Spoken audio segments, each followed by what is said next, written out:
Hello बच्चों, आप सभी को मेरे चैनल पर स्वागत है। आज हम कक्षा 6 हिंदी वसंत भाग 1 के पाठ नंबर 16 वन के मार्ग में के प्रश्नोत्तर करेंगे। चैनल पर पहली बार आए हैं तो चैनल को सब्सक्राइब जरूर करें। सवैया से में दिए गए प्रश्नोत्तर करेंगे। प्रश्न नंबर 1, नगर से बाहर निकलकर 2 पग चलने के बाद सीता की क्या दशा हुई? उत्तर है, नगर से बाहर निकलकर 2 पग अर्थात थोड़ी दूर चलने के बाद सीता जी के माथे पर पसीने की बूंदें छलकने लगी। उनके कोमल ओठ सूख गए। उन्हें प्यास लगने लगा। वे शीघ्र ही थक गई। प्रश्न नंबर 2, अब और कितनी दूर चलना है? पर्णकुटी कहाँ बनाइएगा? किसने किससे पूछा और क्यों? उत्तर है, अब और कितनी दूर चलना है, पर्णकुटी कहाँ बनाइएगा। ये शब्द सीता जी ने श्री राम से पूछा क्योंकि वह बहुत अधिक थक गई थी और उन्हें बहुत प्यास भी लग रहा था। प्रश्न नंबर 3, राम ने थकी हुई सीता की क्या सहायता की? उत्तर है, राम ने जब देखा कि सीता थक चुकी है तब वो एक पेड़ के नीचे बैठ गए। श्री राम सीता के पैरों में लगे कांटे को निकालने लगे। दूसरी ओर लक्ष्मण सीता के लिए पानी लाने गए थे। जब लक्ष्मण पानी लेकर आए तो राम प्यासे सीता को पानी पिलाए। इस तरह राम ने थकी हुई सीता की सहायता की और उन्हें आराम करने का मौका मिल गया और उनकी थकान भी कम हो गया। प्रश्न नंबर 4, दोनों सवैयों के प्रसंगों में अंतर स्पष्ट करो। उत्तर है, पहले सवैये में बन जाते समय सीताजी की व्याकुलता एवं थकान के विषय पर वर्णना की गई है। वे अपने गंतव्य के बारे में जानना चाहती हैं। पत्नी सीता की ऐसी बेहाल अवस्था देखकर श्री राम भी दुखी हो जाते हैं। जब सीता नगर से बाहर कदम रखती हैं तो कुछ दूर जाने के बाद काफ़ी थक जाती हैं।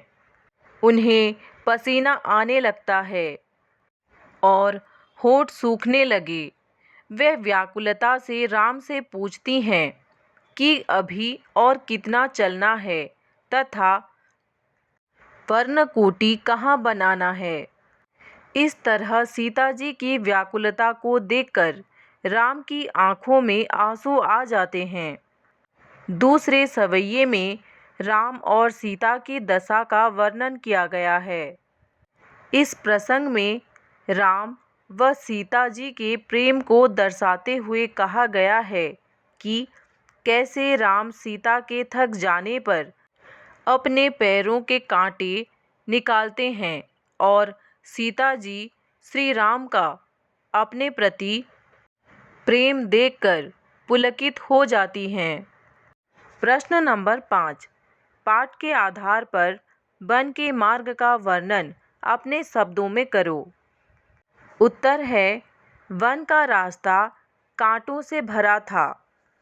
वैसे मार्ग पर संभल कर चलना पड़ता था। रहने के लिए सुरक्षित स्थान नहीं था। खाने की वस्तुएं नहीं थी। पानी कहीं नजर नहीं आता था। चारों तरफ सुनसान तथा असुरक्षा का वातावरण था। तीनों महल पर रहने वाले जब वन के मार्ग में आ गए तो उन्हें अनेक सारी असुविधाओं का सामना करना पड़ा। अनुमान और कल्पना में दिए गए प्रश्नोत्तर करेंगे। प्रश्न है, गर्मी के दिनों में कच्ची सड़क की तपती धूप में नंगे पांव चलने पर पांव जलते हैं। ऐसी स्थिति में पेड़ की छाया में खड़ा होने और पाँव धो लेने पर बड़ी राहत मिलती है। ठीक वैसे ही जैसे प्यास लगने पर पानी मिल जाए और भूख लगने पर भोजन। तुम्हें भी किसी वस्तु की आवश्यकता हुई होगी और वह कुछ समय बाद पूरी हो गई होगी। तुम सोचकर लिखो कि आवश्यकता पूरी होने के पहले तक तुम्हारे मन की दशा कैसी थी। उत्तर है, किसी वस्तु की आवश्यकता पूरी होने से पहले मन उसके लिए बेचैन तथा व्याकुल रहता है। हम बार बार उस वस्तु के विषय में सोचते रहते हैं तथा उसे पाने के अनेक प्रयास करते हैं। किसी दूसरे काम में मन नहीं लगता। भाषा की बात में दिए गए प्रश्नोत्तर करेंगे। प्रश्न नंबर 1, लखी देखकर, धरी रखकर, पोंछी पोंछकर, जानी जानकर। ऊपर लिखे शब्दों और उनके अर्थों को ध्यान से देखो। हिंदी में जिस उद्देश्य के लिए हम क्रिया में कर जोड़ते हैं, उसी के लिए अवधि में क्रिया में छोटी ई को जोड़ा जाता है। जैसे अवधि में बैठ युक्त ई, बैठी, और हिंदी में बैठ युक्त कर, बैठकर। तुम्हारी भाषा या बोली में क्या होता है? अपनी भाषा के ऐसे 6 शब्द लिखो। उन्हें ध्यान से देखो और कक्षा में बताओ। उत्तर है, मेरी भाषा हिंदी खड़ी बोली है, पर भोजपुरी में निम्नलिखित उद्देश्य के लिए क्रिया के साथ के का प्रयोग करते हैं। जैसे क में है देख कर, ताक के। ख में है बैठ कर, बैठ के। ग में है रुक कर, ठहर के। घ में है सोकर, सूत के। नंबर व में है खाकर, खा के। च में है पढ़कर, पढ़ के। प्रश्न नंबर 2, मिट्टी का गहरा अंधकार डूबा है, उसमें एक बीज है, उसमें एक बीज डूबा है। जब हम किसी बात को कविता में पढ़ते हैं तो वाक्य के शब्दों के क्रम में बदलाव आता है। जैसे छाह घरिख ने ठाड़ी को गद्य में ऐसे लिखा जा सकता है, छाया में एक घड़ी खड़ा होकर।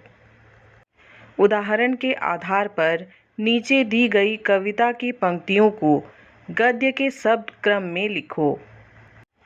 पूरते निकसी रघुवीर वधू, पूट सूखी गए मधुरा धरवे, बैठी बिलम्ब लो कंटक काढ़े, पर्णकुटी करिहो कितने। उत्तर में है, पुरते निकसी रघुवीर वधू का अर्थ है सीता जी नगर से बाहर वन जाने के लिए निकली। पूट सूखी गए मधुरा धरवे, तात्पर्य है मधुर होठ सूख गए। बैठी बिलम्ब लो कंटक काढ़े, तात्पर्य है कुछ पल के लिए श्री राम विश्राम किए और सीता के पैरों से देर तक कांटे निकालते रहें। पर्णकुटी करिहो कितने, तात्पर्य है पत्तों की कुटिया अर्थात पर्णकुटी कहाँ बनाएंगे। कक्षा 6 हिंदी वसंत किताब के सभी पाठ के सभी प्रश्नोत्तर पाने के लिए चैनल को सब्सक्राइब करें। वीडियो अच्छा लगा तो लाइक करें और अपने दोस्तों के साथ शेयर करें। कमेंट करके भी बताइए कि वीडियो कैसा लगा। धन्यवाद।